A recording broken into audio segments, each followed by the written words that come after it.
This is an exercise on visualizing the control feature, and more generally it's about visualizing everything around the control feature that will help pull you directly towards the flag once you get reasonably close.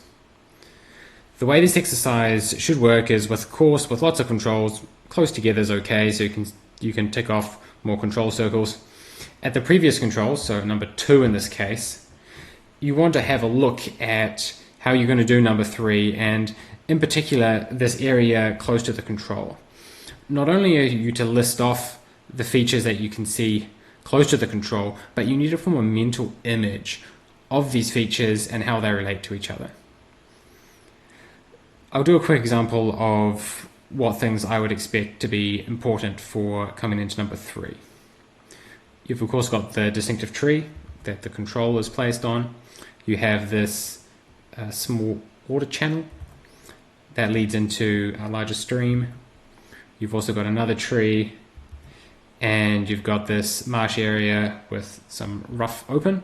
You also have this large flat area here, and that contrasts to seeing this ridge line, this spur running down there, and that's uphill there.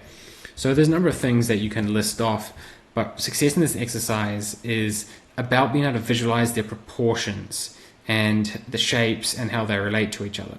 So it's important to note how far the tree is from the stream and what direction it is from that bend in the water course.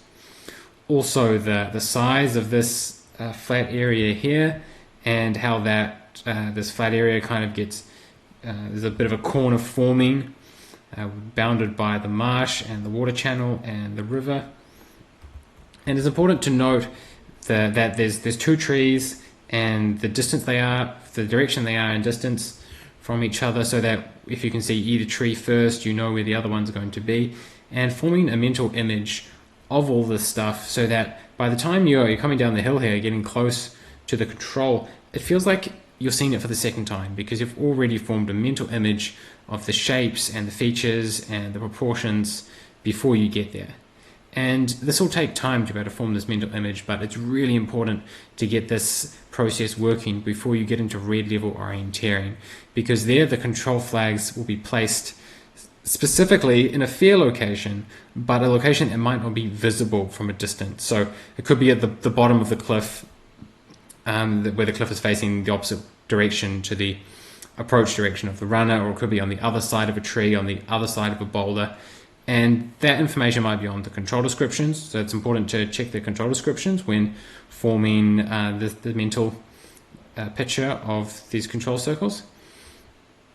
And it's important to integrate that into your technique. So that's why we're getting you to do the planning when you're actually at number 2. So it's not an afterthought. You're not blundering around trying to find the control and then you decide, okay, I actually need to work out what's going on. You just get used to it being a normal part of what you're doing when you're orienteering, is knowing exactly where the flag is placed before you get close to it.